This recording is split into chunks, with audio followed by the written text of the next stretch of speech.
Mesdames, Messieurs, bonsoir et bienvenue dans ce journal. Le président de la République, Ibrahim Boubacar Keïta, a visité ce matin le lycée de Bandiagara, un établissement au sein duquel le PDG de Toguna Agro-Industrie a construit 12 nouvelles salles de classe et une salle informatique.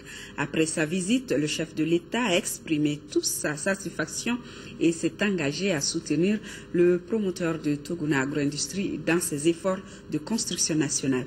Envoyés spéciaux Brahma Traoré et Adama Kamara. À chaque étape de la visite du président de la République Ibrahim Boubacar Keïta, c'est le même décor, la mobilisation massive des populations. À Badjangara, dans la cité de Nagamano Tembeli, le chef de l'État s'est encore offert un véritable bain de foule.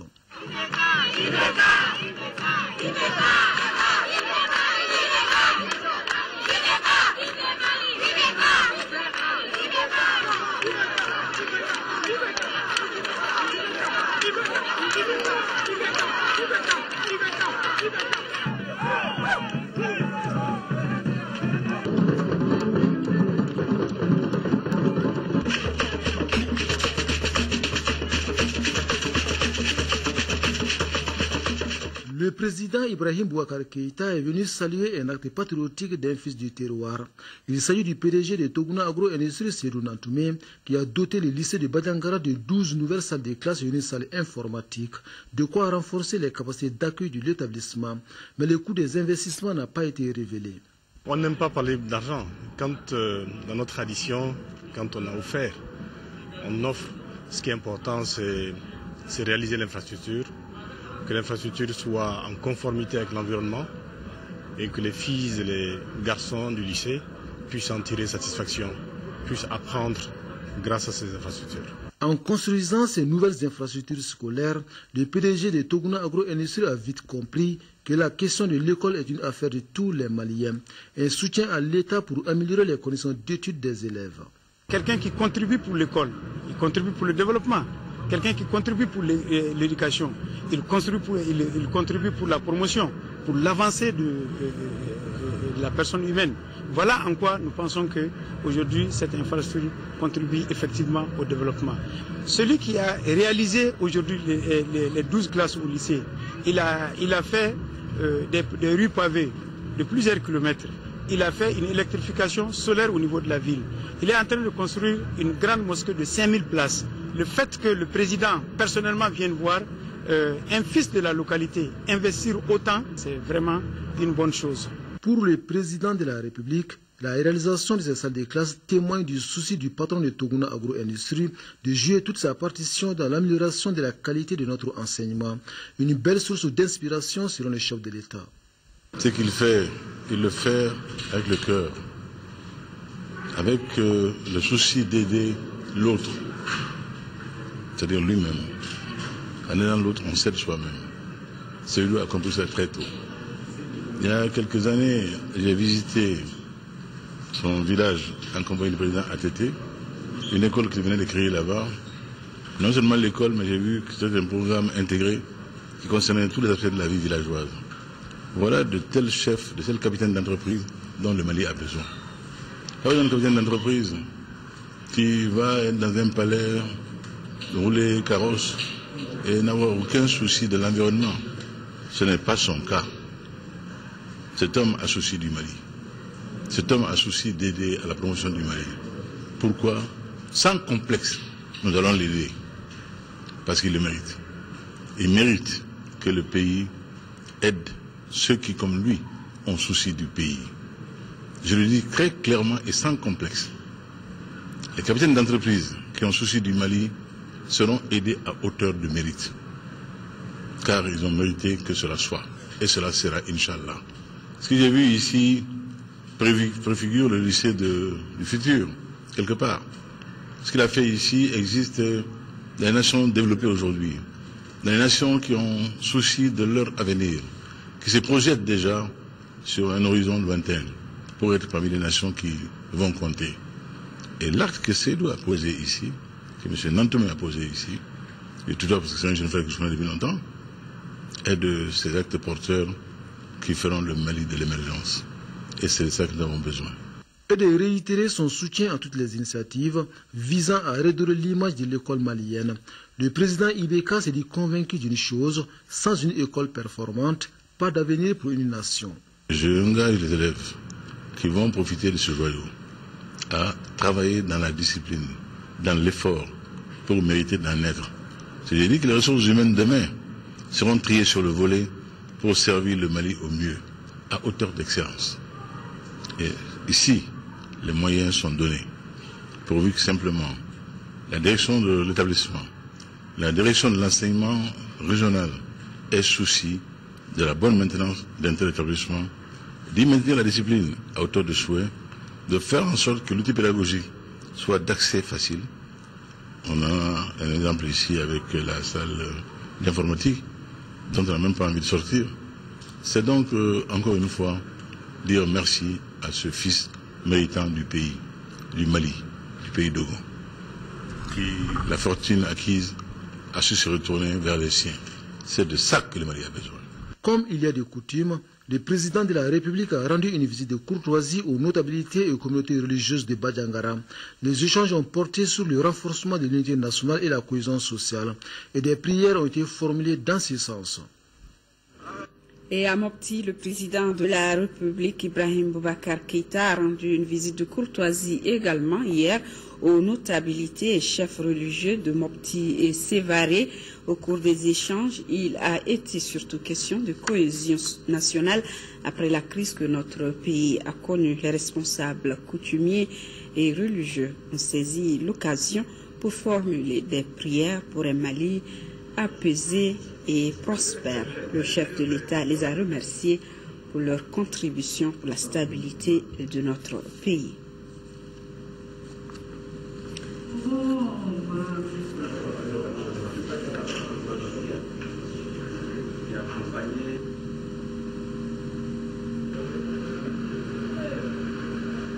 Voilà le président de la République donc à Mopti qui a visité les notabilités et les différents responsables religieux. À noter que Ibrahim Boubacar Keïta a inauguré cet après-midi les centrales hydriques de Koro et de Bankas. Demain matin, il se rendra à Djemé. Le président de l'Assemblée nationale a successivement reçu en audience l'Association malienne de lutte contre le glaucome et l'Association malienne pour la protection et la promotion de la culture Dogon. Avec ces deux, il a évoqué plusieurs questions intéressant la vie de la nation. Youssouf Diakité. L'association malienne de lutte contre le glaucome, en venant rencontrer le président de l'Assemblée nationale, avait un certain nombre de préoccupations et de doléances relatives surtout à la prise en compte du glaucome. Le président s'est montré sensible à la cause défendue par cette association et l'a rassuré de son soutien incontestable. Car, précise-t-il, la vue, c'est la vie, et le message sera porté là où il faut pour faire face à cette maladie.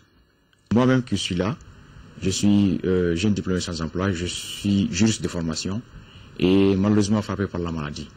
Je l'ai découvert un tout petit peu tard. Et vous savez, quand le glaucome frappe déjà, très souvent, dans la plupart des cas, on trouve que c'est déjà en phase terminale. Alors moi, actuellement, malgré mes études, j'ai fini et la vue n'y est pratiquement plus. J'ai de sérieux problèmes pour pouvoir voir. Pratiquement, je ne parviens plus à écrire. Et je lis très difficilement. Certes, je vois un tout petit peu devant moi, mais la vue quand même pratiquement, officiellement, je suis aveugle. Donc voilà un peu les difficultés auxquelles nous sommes confrontés. Et il y a des milliers de jeunes qui sont dans la même situation. Après, le président de l'Assemblée a reçu l'Association malienne pour la protection et la promotion de la culture Dogon, Guina Dogon. Guina qui signifie la grande famille. Nous avons vu, Monsieur le Président, c'est une visite de courtoisie.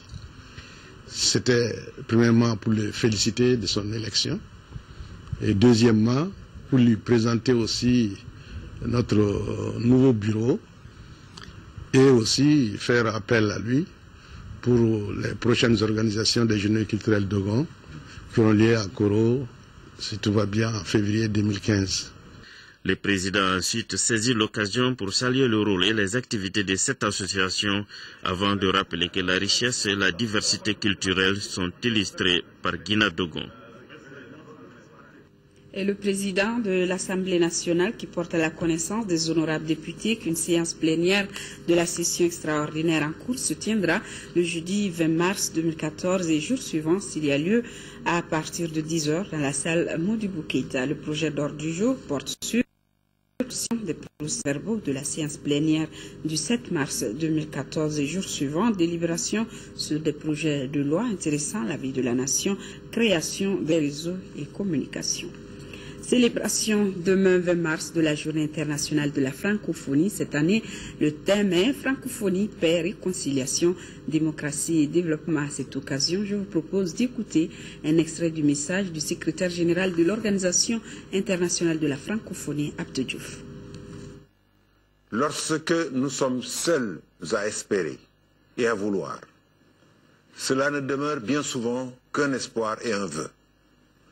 Mais lorsque nous espérons et voulons, ensemble, une nouvelle réalité prend immanquablement forme. Alors, célébrons en ce 20 mars la force stimulante que nous confère la francophonie. Célébrons les liens puissants que confère la langue, les valeurs, les espoirs et les ambitions que nous partageons. Célébrons une manière francophone de vivre ensemble, d'être au monde et de concevoir le monde. Parce que la francophonie, c'est d'abord la volonté de dire non. Non aux aspects les plus néfastes de la mondialisation. Une mondialisation oublieuse de l'homme, de sa dignité, de sa liberté, de ses droits les plus élémentaires, faute d'éthique, de régulation, de volontarisme. Non aux inégalités économiques, sanitaires, éducatives, numériques toujours plus marquées. Non aux conflits oubliés, aux populations civiles, singulièrement les femmes, abandonnées aux exactions les plus viles. Non à l'impunité et à l'immunité des auteurs de crimes contre l'humanité. Non à l'uniformisation culturelle et linguistique qui menace le patrimoine intellectuel et la création mondiale, mais aussi la démocratie internationale. Non au relativisme culturel qui défie l'universalité des droits de l'homme et menace la paix. Mais la francophonie, ce n'est pas pour autant vouloir cristalliser les contestations, les colères, les frustrations. C'est vouloir les dépasser en éradiquant leurs causes. C'est vouloir, dans notre espace, promouvoir l'éducation et la formation. À l'occasion donc de la célébration demain 20 mars de la Journée internationale de la francophonie, le ministre des Affaires étrangères et de la coopération internationale rappelle l'engagement du président de la République à résoudre la crise sécuritaire par le dialogue inclusif dans le cadre du respect de la souveraineté, l'intégrité du pays et de la laïcité de l'État. Écoutons un extrait de sa déclaration au micro de Moïse Traoré. Ce thème épouse les principes de la déclaration de Bamako, texte fondateur adopté en novembre 2000 qui a cristallisé les objectifs de la charte de la francophonie en engageant les États membres sur des principes fondamentaux tels que la consolidation de l'état de droit, la tenue d'élections libres, fiables et transparentes, la promotion d'une culture démocratique intériorisée et le plein respect des droits de l'homme.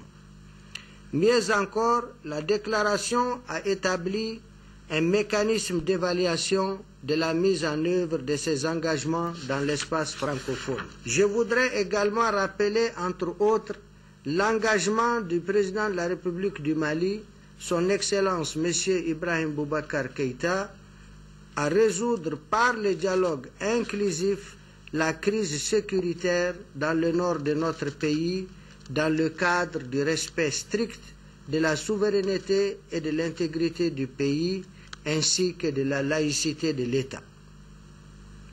Le gouvernement, en étroite collaboration avec tous les partenaires impliqués dans la gestion de cette crise, ne ménagera aucun effort pour la mise en œuvre du processus de paix engagé depuis la signature des accords de Ouagadougou en juin 2013.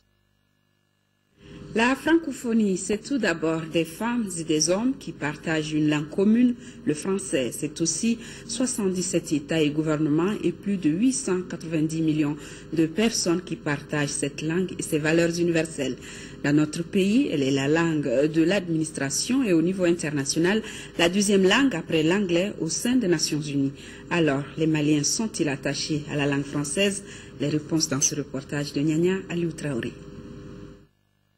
C'est depuis la première année de l'école fondamentale que nous apprenons la langue française. Mais de nos jours, les b.a.-ba sont donnés plutôt à la maternelle.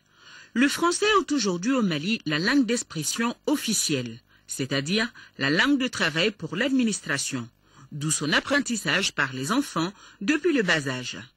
Malgré cette initiation précoce au maniement de la langue de Molière, elle constitue et demeure aujourd'hui un véritable cauchemar pour beaucoup de gens. Les Maliens parlent peu ou pas du tout le français. On parle plus bambara même que français. C'est surtout la grammaire et puis l'orthographe. On n'est pas documenté là. Ici, les gens ont honte de parler la langue française. Petit test en ville pour voir si les Maliens s'expriment plus ou moins bien dans cette langue. Halte d'abord devant un taxi. Nous sommes étrangers et nous voulons visiter Bamako. Mais c'est la ville. Oh ouais.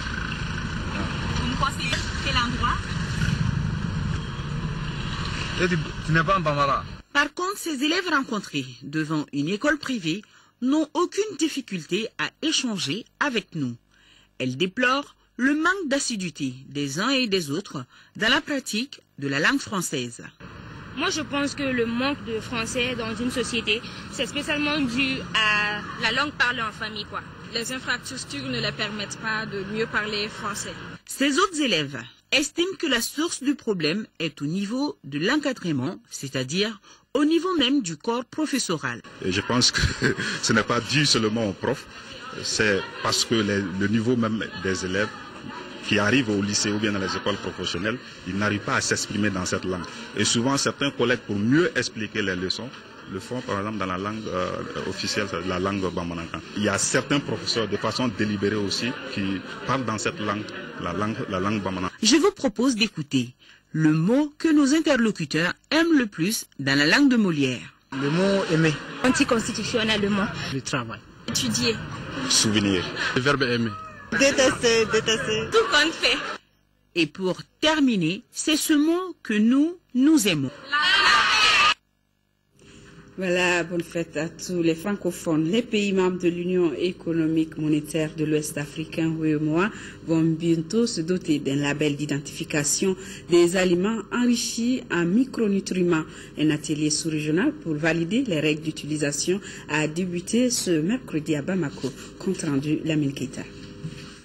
Les participants à l'atelier sous-régional de Bamako devront élaborer un logotype enrichi, c'est-à-dire définir un label d'identification des aliments enrichis en micronutriments, conformément aux dispositions en vigueur.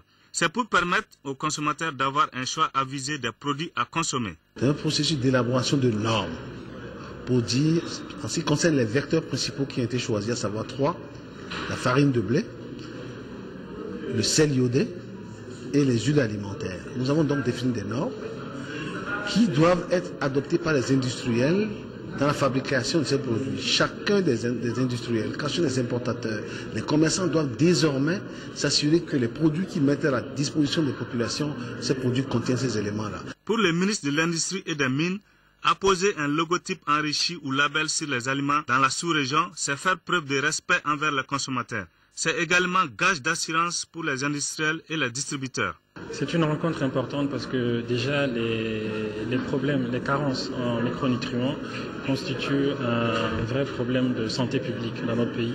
Un problème de santé publique pour les femmes enceintes et pour les enfants de moins de 5 ans. Et donc, qui dit problème de santé publique dit impact sur le développement. À l'issue de la rencontre internationale de Bamako, un logotype enrichi pour les aliments en micronutriments sera défini avec des règles d'utilisation. Yacouba Katile du Saint-Ard est désormais le secrétaire général de l'Union nationale des travailleurs du Mali, UNTM. Il a obtenu 21 voix contre 18 pour Karim Diarra Di Togola du SINAPRO. Le tout nouveau secrétaire général a exhorté ses camarades à plus de cohésion et à l'unité, gage de la réussite d'une organisation syndicale.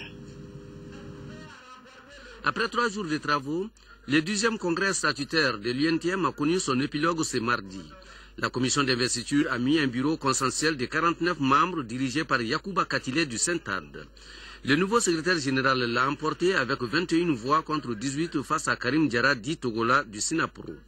Le bureau exécutif national est et demeure engagé plus que jamais à resserrer ses rangs pour être davantage à l'avant-garde du renforcement de l'état de droit, de la démocratie, de l'unicité du pays, de la paix sociale, de la sécurité des personnes et leurs biens, du respect des libertés syndicales et d'opinion, de la lutte sans merci contre la corruption et la délinquance financière sous toutes ses formes pour le bonheur de l'ensemble du peuple malien. Maouloud Ben Katra du SNEC est le secrétaire général adjoint. Le poste de trésorier est revenu à Agibou Bouaré du syndicat national des banques et établissements financiers. Abdraman Touré du SNPIL est le secrétaire à l'administration. Je suis d'avance persuadé que les hommes et les femmes que vous avez désignés mériteront de la confiance placée en eux. Il ne saurait en être autrement parce que tous des enfants de ce pays, nous avons appris, pour ceux qui n'étaient pas là quand les choses se faisaient, que l'UNTM était au départ du Mali. Les travailleurs du Soudan et d'avant Soudan ont participé auprès de toutes les forces vives pour faire le Mali. Donc l'UNTM ne saurait tourner le dos au Mali, surtout au jour où le Mali a le plus besoin d'eux. Le nouveau secrétaire général conclura que rien ne détournera le bureau de ses objectifs, à savoir l'amélioration des conditions de vie et de travail des adhérents. Voilà, c'était un reportage de Daouda Sidiki Diarra avec la voix de Mamourou Sidibé. Les partis politiques s'initient au processus d'élaboration des politiques publiques. C'est à la faveur d'un atelier national qui a démarré ce matin, initié par l'Institut national démocratique en partenariat avec l'USAID. Il regroupe pour 2 jours les représentants des partis politiques signataires du Code de bonne conduite. Nando Dambélé. Au sortir de la crise multidimensionnelle que notre pays vient de traverser, les conditions démocratiques sont toutes trouvées pour permettre le redémarrage et se consacrer pleinement au développement, à l'éducation et à la réconciliation. Ces grands chantiers constituent autant de défis que les gouvernants et la classe politique doivent se donner les moyens de relever. Le présent atelier vise ainsi à renforcer les capacités des partis politiques sur les étapes de base dans le cycle d'élaboration des politiques publiques par l'appropriation de la méthodologie d'élaboration des politiques, la connaissance des différentes étapes du processus d'élaboration des politiques. Faisant partie d'un vaste programme du NDI financé par l'USAID, l'atelier permet de répondre à de nombreuses interrogations, à savoir comment répondre aux aspirations des populations, comment élaborer des politiques susceptibles de relever les défis. C'est pourquoi ces travaux se veulent pratiques et techniques. Un État démocratique a besoin des partis politiques forts qui seront au premier plan pour répondre aux nombreuses attentes des citoyens, d'où la nécessité de la planification des besoins à travers l'élaboration des politiques publiques et des projets de société. L'atelier est destiné prioritairement au cadre des partis politiques, aux secrétaires généraux et aux secrétaires chargés des questions d'élaboration des politiques ou des stratégies. Sur les 1597 espaces publics que comptait Bamako, il ne reste aujourd'hui que 261, raison pour laquelle le ministre de l'Urbanisme et de la Politique de la Ville a rencontré les populations des différentes communes du district. En commune 4, où il reste encore assez d'espace, les échanges ont porté sur les techniques de protection. Mamour Sidibé. Le ministre de l'Urbanisme et de la Politique de la Ville était venu partager avec les populations de la commune 4 des stratégies de protection des espaces publics restant dans leur commune. Évidemment, la commune 4 est la seule qui a le plus d'espaces publics. Elle en compte encore 77. Ce qu'on compte faire pour maintenir ce cap, c'est d'abord compter sur la population d'abord, Parce qu'on ne peut pas réaliser ces règles sans l'appui de la population, De deux, l'appui administratif par le ministre de l'Urbanisme qui vient de vous le dire. Et ensuite, prendre des dispositions nécessaires au niveau de la commune. Le ministre a déjà dans son agenda 3 axes de protection des espaces publics à Bamako. Premier axe de protection, prendre un décret présidentiel pour protéger les espaces qui n'ont pas encore été. Le second niveau de protection est la protection physique impliquant les populations. Le troisième niveau de protection, qui est la plus efficace, c'est d'arriver à mettre en valeur les espaces publics. Pour sauvegarder les 261 espaces restants des 1597 que comptait la ville de Bamako, le ministre se rabat sur un cheminement. Déjà, c'est d'essayer d'avoir les documents légaux qui attestent du changement de vocation. Maintenant, quand on aura les documents légaux pour ceux qui auront changé de vocation, ça veut dire que ceux qui n'ont pas de documents légaux auront changé de vocation illégalement. Et là, en la matière, il s'agit de faire le point, commune par commune, et de voir quelles sont les mesures à prendre pour ramener les espaces dans leur vocation initiale, mais aussi pour sanctionner ceux qui se seraient rendus responsables de changements de vocation frauduleux. Comment faire pour récupérer les espaces qui ont changé de vocation et ceux illicitement occupés ont été les principales questions répondues par les visiteurs. La mairie de la commune 1 a bénéficié du projet pilote de réduction de la vulnérabilité des populations au risque d'inondation financé par la Banque mondiale à hauteur de plus de 78 millions de francs CFA. Le projet permettra de renforcer les relations entre les structures techniques et communales par les liens juridiques. Fatouma Kapone. Exposée aux dangers liés à l'inondation, la commune 1 est entourée de plusieurs rivières. Cette situation géographique rend la commune 1 plus vulnérable. C'est pourquoi la mairie de la commune 1 a bénéficié du projet pilote de réduction de la vulnérabilité des populations de la commune 1 face au risque d'inondation. Il permettra sans doute de renforcer les relations entre les structures techniques communales par des liens juridiques. Il permettra de mettre à disposition des documents conséquents pour pouvoir construire nos collecteurs, mettre en place un système de curage efficient et efficace, voire même doter la commune du centre d'hébergement provisoire en cas de sinistre. Ce projet vient à point nommé, car il vient appuyer la mairie, voire toute la communauté pour une résilience et une meilleure préparation face aux risques d'inondation.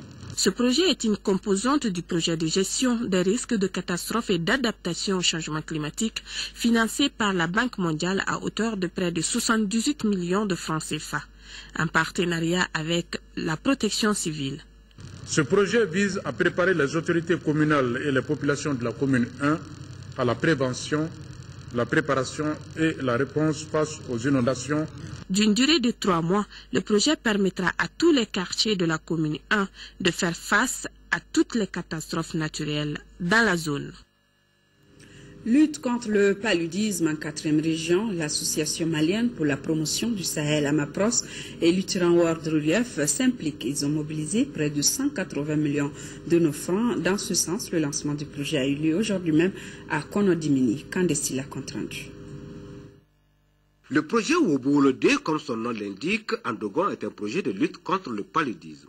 Sa mise en œuvre concerne 12 aires de santé de Ségou et de Nyono, dont l'aire de santé de Konodimini qui a abrité la cérémonie de lancement officiel des activités.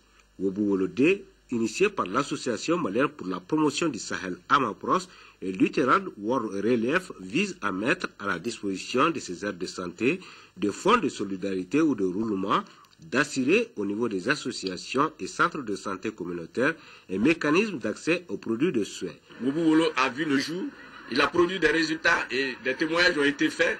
Nous pensons que Woboulo 2 fera encore plus pour aller dans cette croisade pour que le paludisme puisse reculer de façon drastique au niveau de nos communes d'intervention. C'est une phase de consolidation et de pérennisation avec un coût total de 119 161 000 francs CFA. Je formule des prières afin que bientôt il n'y ait plus jamais de paludisme au Mali.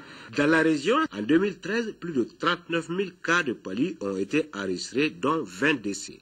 Et la commune de Konodimini, pour la même période de 2013, a enregistré 322 cas. Des autorités communales de Konodimini, en passant par les responsables d'associations, ont réitéré leur accompagnement à ce projet. Du côté de Diema Akaï, c'est la fin des activités du projet intégré de santé maternelle, néonatale et infantile. Financé pendant 5 ans par l'USAID, le projet a permis de réduire la mortalité maternelle, néonatale et infantile. Le projet a étendu les soins essentiels communautaires sur 466 sites où plus de 3700 relais ont été formés et équipés. De Kaï, Mahamadi Alioubari. Il s'agissait au cours de cette rencontre d'échange entre les responsables sanitaires de Diema, les représentants de l'ONG MTIP et la population de faire le bilan des activités menées par le projet intégré de santé maternelle, néonatale et infantile après 5 années de mise en œuvre dans le district sanitaire de Diema. Les activités opérationnelles du projet MTIP sur le terrain prendront fin dans leur forme actuelle le 31 mars 2014 au niveau de nos sites d'intervention et la fermeture effective du projet le 30 juin 2014.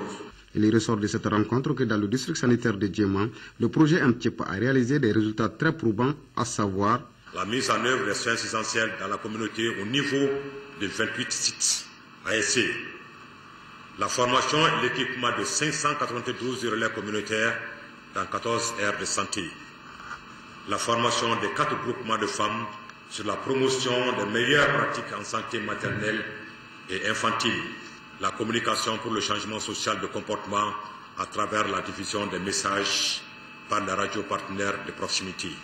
Témoignages des partenaires et bénéficiaires du projet, présentation des sketchs sur l'importance du lavage des mains au savon et remise des diplômes de reconnaissance aux plus méritants ont marqué la clôture des activités du projet MTIP dans le district sanitaire de Diema. C'est parti depuis hier à Sikasso pour la 9e édition du mini-bourse aux céréales. Elle est organisée par l'Association malienne pour la sécurité et la souveraineté alimentaire Afrique verte Mali. Objectif stimuler et augmenter les opportunités d'échange entre acteurs des chaînes de valeur riz, mil et sorgho. Daouda Diakité. Ils sont près d'une centaine d'acteurs impliqués dans la production, la transformation et la commercialisation des chaînes de valeur riz, mil et sorgho de Mopti, Koutiala, Sikasso et le district de Bamako, présents à ce rendez-vous de la 9e édition de la mini-bourse aux céréales pour 2 jours d'échange dans la capitale de l'Or Blanc. Une initiative de l'Association malienne pour la sécurité et la souveraineté alimentaire Amassa Afrique verte. L'objectif même de cette bourse, c'est de pouvoir favoriser les conditions de mise en marché entre les zones de production et les zones dites de consommation et permettre d'instaurer un cadre d'échange entre les différents acteurs du secteur céréalier. Un cadre propice pour la fluidification des échanges commerciaux entre acteurs. Cette bourse est très bénéfique pour nous. Ça nous permet de tisser des relations de partenariat, mais surtout d'enrichir nos compétences dans notre travail de tous les jours. Occasion donc pour les autorités de saluer l'initiative qui devra contribuer à l'atteinte de l'autosuffisance alimentaire, mais aussi d'accroître les revenus des organisations paysannes. Votre présence à cette mini-bourse aux céréales de Koutiala témoigne tout l'intérêt que vous accordez à la sécurité alimentaire et nutritionnelle qui demeure la préoccupation des plus hautes autorités de notre pays. Les échanges d'expériences entre acteurs devront impulser de nouvelles dynamiques à l'essor de l'économie régionale et nationale. Connaissance des institutions intervenant au Mali dans le cadre de la crise sécuritaire, rôle des femmes dans la consolidation de la paix et de la réconciliation nationale. Les 2 thèmes étaient au centre de débat d'une conférence tenue le week-end dernier à Bamako et organisée par le collectif des femmes du ministère de l'administration territoriale. Une rencontre qui s'inscrit dans le cadre de la Journée internationale de la femme. Sokonakami Soko. Le collectif des femmes du ministère de l'administration territoriale célèbre autrement le 8 mars, une journée internationale dédiée à la femme. À travers cette conférence, elle mène une réflexion autour des thèmes connaissance des institutions intervenant au Mali dans le cadre de la crise sécuritaire, le rôle des femmes dans la résolution de la paix et de la réconciliation nationale. L'objectif, c'est d'informer et de sensibiliser les femmes à s'impliquer davantage dans le processus de réconciliation nationale. Les femmes maliennes en général et celles du collectif des femmes du ministère de l'administration territoriale réaffirment encore une fois leur engagement sans faille à contribuer à la transformation structurelle de la société malienne en participant à la mise en place des conditions politiques, matérielles, juridiques, économiques et morales favorables à la réhabilitation de la justice sociale, à l'égalité des chances à la consolidation de la paix et à la promotion du développement durable au Mali. La question des femmes est toujours et sans conteste le sujet central qui anime, des fois avec passion et toujours non sans polémique, les débats contemporains. Comment mieux intégrer, mieux impliquer les femmes dans les instances de décision. Parlant des questions de quotas, d'égalité de participation, nous sommes résolument engagés à mener ce combat car il s'agit de l'exercice de véritables droits politiques qu'il faut respecter sans discrimination. Une autre façon de célébrer le 8 mars, l'association Solidarité des femmes de la Caisse nationale d'assurance maladie CANAM en a profité pour faire des dons aux femmes victimes de la fistule obstétricale du centre Oasis du Point G, un geste qui contribuera au bien-être des bénéficiaires. Sokonakam Soko. L'association Solidarité des femmes de la Caisse nationale d'assurance maladie, CANAM, a eu une pensée pour les femmes victimes de la fistule obstétricale du centre Oasis du Point G. Elle a remis un don composé du riz, du lait, de l'huile, du savon, de l'eau de javel, des couches et des peignes. Chères sœurs victimes de la fistule, votre bataille contre la maladie est un exemple qui magnifie votre courage, votre abnégation et votre désir de surmonter l'épreuve. Ce geste, certes modeste, constitué de quelques ingrédients de votre vie quotidienne, puisse vous aider à alléger le poids des souffrances que vous endurez. Ces femmes souffrent d'une maladie sociale. Et toute démarche tendant à soutenir ces femmes est la bienvenue au niveau du CHU du Point G.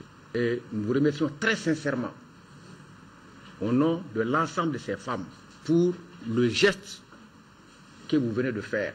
En plus de ce don, l'association Solidarité des femmes de la CANAM entend soutenir les femmes victimes de la fistule dans leur combat de tous les jours.